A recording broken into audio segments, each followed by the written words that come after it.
my name is Natalie. Today I'm going to do a book tag that I've been tagged to do. So this is the My Favorite Fiction book tag. I will link the original creator below, and I was tagged by Alex from What Page Are You On? Basically, you are instructed to choose 10 of your favorite fiction books. But there's a few rules involved in this selection process, one of them being that they have to be published during the 21st century. They all should be novels, so no short stories. And was there anything else?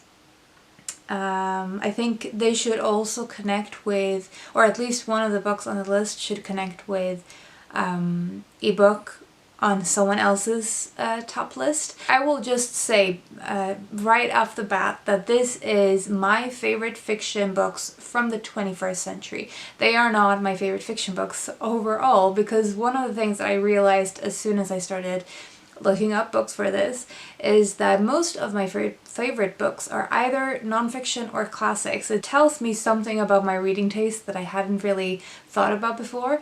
I guess I don't read a lot of contemporary fiction and I don't love it as much, so that is something that I will keep note of in the future. I'm going to start off talking about the 4 books that I don't have physical copies of. So first we have The Faster I Walk, the Smaller I Am by Kjersti Skomsvold. This is a Norwegian author. I will insert the English translator here. I've actually read this one twice. The first time I read it in the Swedish translation, and in the second time I read it in the Norwegian original. This is a book exploring what it's like to be afraid of dying and of being without any social and connections, and the fear of dying being sort of strengthened because of that. And the main character is an elderly woman, and the only meaningful connection she has is her husband. So she spends a lot of the day sort of thinking and being afraid and trying to go about her day, and a lot of it I think is about aging in particular. And she's a very introverted person, so there's a really rich internal life, and that is one of the things that I tend to love in fiction. The aging theme in general is something that I tend to be drawn to, which is a recurring theme in this list as well. And the idea of loneliness, of memory, of identity, and as I said, also the introspective main character is something that I tend to love, and something that is true even for my favorite classics. The second book I have is Convenience Store Woman by Sayaka Murata, translated by Geni Takimori. Again, the thing that I love about this one is that it is a very introspective character, and we follow a very close sort of character study. And so this one is about a woman who works in a convenience store, and she's in her 30s. She is viewing her identity as part of this store as sort of the meaning of her life. And I think a lot of the interesting things about this book is sort of the idea of the individual versus the collective. And I think it's a really important theme in Japanese culture, because it's the community benefits is something that is sort of strong, I think, ideal for an individual to want what's best for the group rather than necessarily what is best for the individual. And so it's interesting to see that sort of idea being explored in this book within the sort of in a miniature form within a particular convenience store. It's really interesting as well because the main character, as I said, she's in her 30s, she's working in the convenience store where she's been working for the last, I think, decade, and she gets a lot of attention, negative attention from her friends and family, that she doesn't want anything more. And so there's something about sort of a discussion on what is happiness for different people and the expectations of an individual to live a certain life, and when a person is going against the grain, sort of the reactions of people around them. The next one I have is Beside the Sea by Veronique, Olmi, translated by Adriana Hunter.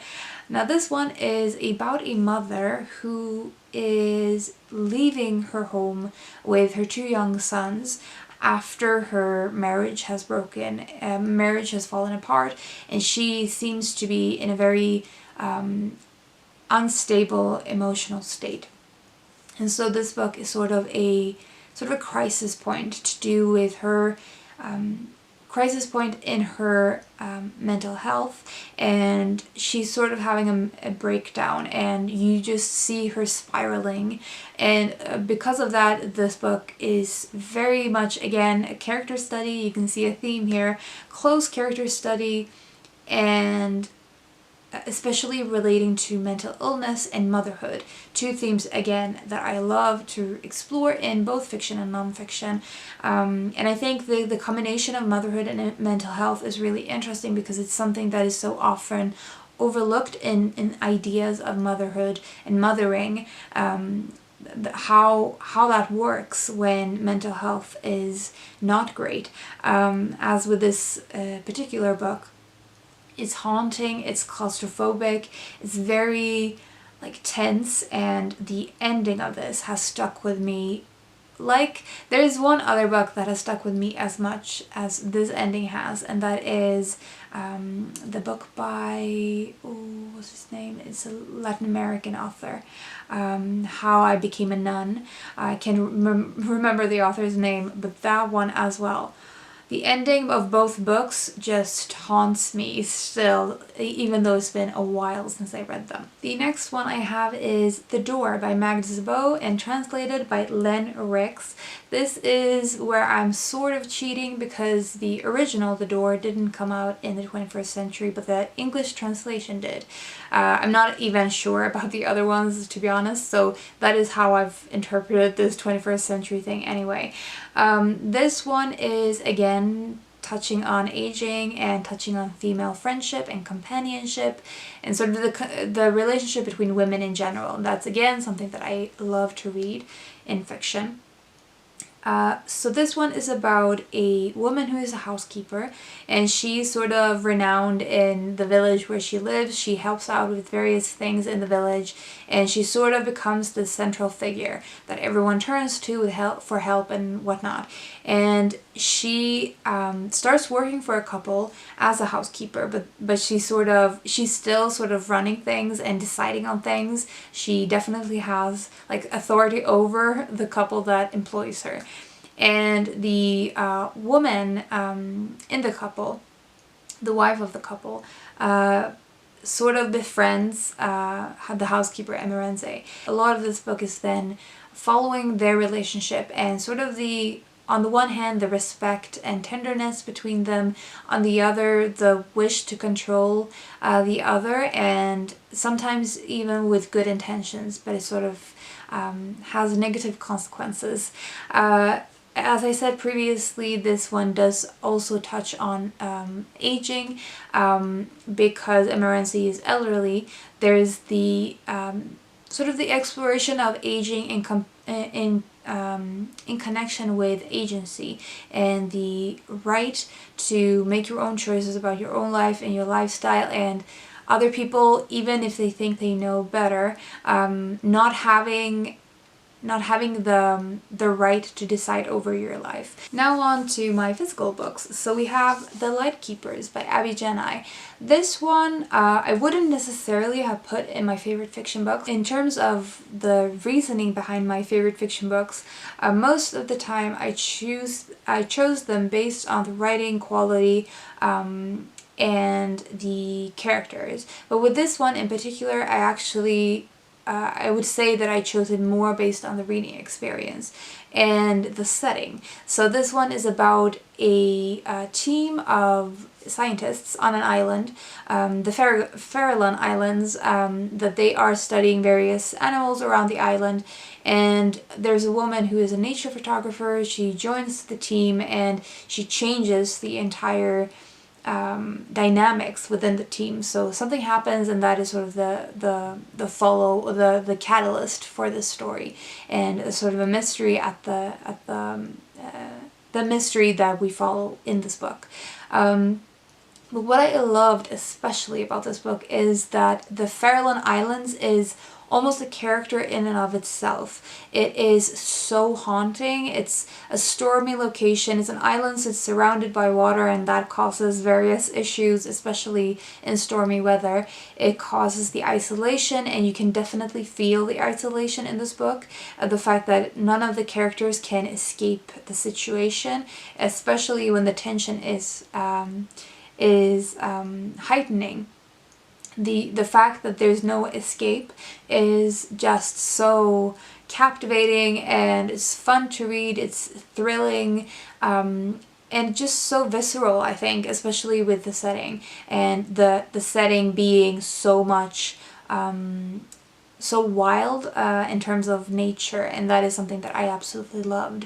So of course most of you will know already that I love nature writing, and I think this is one of the best examples of fiction nature writing that captures the essence of the flora and fauna around them, that it becomes such an important integral part of the book. Next we have another character study book, and that is Circe by Madeleine Miller.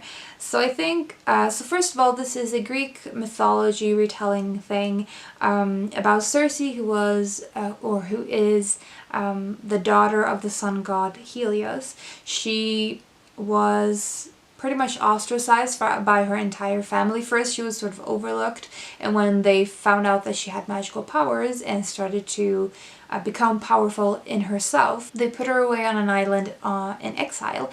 And so the rest of the book just follows her in her exile and her day-to-day and the various interactions that she has with other gods and humans even. But I think what for me worked so well is that Miller's way of capturing both the mythology aspect of the book as well as sort of exploring women's agency and power and gender stereotypes, gender structures, and all of the things related to that was so well done that this was just a fantastic reading experience. In particular, the power question and the way that Circe at first sort of abhors her powers and then comes to appreciate herself for who she is, and there's sort of a sense of relief when she does that I really enjoyed. Then we have a book that I haven't actually read in many years, so it feels kind of strange putting it here because I can't even remember a lot of the details of the story, but in terms of the writing I have to include this author here, and that is What I Loved by Siri Hustvedt. The central theme to this book is sort of, I think, grief and art. The overlap with art and memory, art and identity, and other things. Even though I don't remember the story that well, I remember the feeling of this book, like the sensory experience that I had when reading this. I really like her as a thinker, and I also heard her speak in a book fair that we have yearly where I live. The way that she thinks and the way that she engages with art and identity and mental health and gender and so many various things, I just find it so both thought-provoking and engaging and stimulating, I think, and that this book was how I was introduced to her in the first place. The next one I have is Fever Dream by Samanta Schweblin, translated by Meg McDowell. This is another book about motherhood, and it's told. So when the book opens, we see a woman who is in a hospital bed. She doesn't know how she got there, and next to the bed is a young boy, and he's telling the story and sort of filling in the gaps in her memory. And so we go back in time and sort of the unraveling of the events that led up to that point of the book opening. It's a very tense exploration of motherhood and of being a parent in general, of the connection between a parent and their child, and the fear of being responsible for another person's life, the sense of dread that something will happen to them. There's a nightmarish quality because you know that something bad will eventually happen, but you don't know what, and it's sort of just going through this spiral, this tunnel and not knowing when you're gonna come out of it. And it's the reading experience of this one again was so sort of, I almost forgot to breathe, that kind of reading experience, and it was just one of a kind. I really like Samantha Schweblin's writing. I like the way that she plays with magical realism, or sort of playing with the reality edges, and playing with the perspective of sanity, or with what is normal or what is actually going on. Like it's often with her writing there's sort of a sense of this could be true, or the person is completely hallucinating or imagining things, and so there's that constant push of the reality boundaries, and I just love that sort of style, and that is something that I absolutely loved in her short stories as well. The next one is another Japanese novel, and that is Strange Weather in Tokyo by Hiromi Kawakami, and this one is translated by Alison Markin Powell.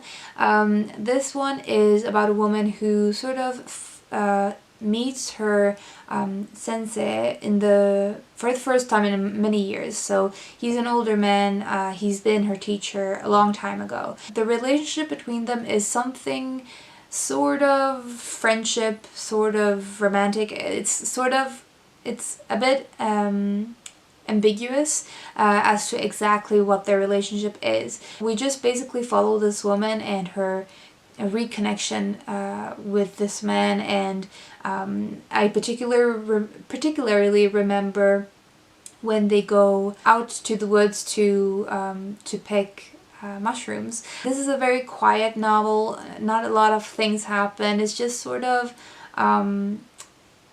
exploring the day to day and the sense of wonder that you can find in a normal life, like a normal day, when nothing completely out of the ordinary happens. I feel like in general it sort of captures a lot of the ideas of Japanese culture that is so attractive, I think, to me, in terms of appreciating and being more aware in your behavior, being more sort of aware in the way you approach everything. I feel like I can also see it very visually, and that is another thing that I tend to really like about Japanese literature. I'm not sure if that is because I'm so familiar with Japanese culture that I can often very easily visualize the scenery, the characters, their interactions. It's so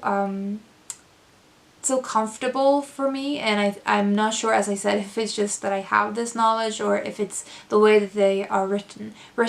The last one on this list, I feel like I'm starting to get a sore throat. The last one on this list is The Vanishing Half by Brit Bennett. So this basically follows two twin sisters. They live in a small town. They decide to leave the town when they're teenagers. A few years later they separate again, so the twin sisters go into different paths, and you see both the sisters, the way that their lives pan out, the decisions that they make, as well as following their daughters. So we have 4 main characters in this book, and 2 generations. The things that I love about this book is, again, as I've said previously in this, character studies and strong character exploration and development.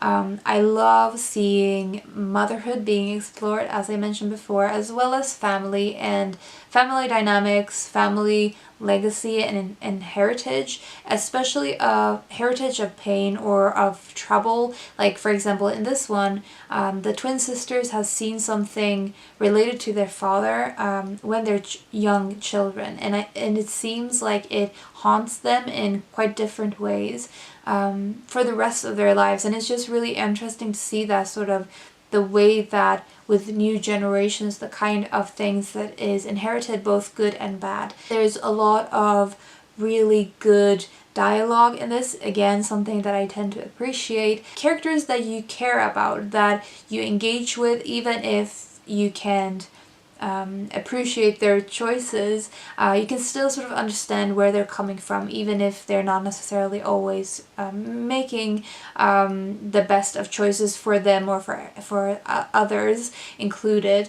You can sort of still see where they're coming from, and I feel like that is also something that I tend to really like when the characters do not have to be likable for me to enjoy reading a book, but I do kind of feel like I need to understand their thought process and the way that their actions make sense to them, how they are rationalizing their choices. So those are all of the 10 books that I have on my list, and the connection that I made for a previous person's list is just that I have a lot of translated fiction on this list, and Alex put Elena Ferrante's book on his list, and it is one of the most popular translated novels of contemporary times, so I'm making that connection as the thing, and we'll just go with that.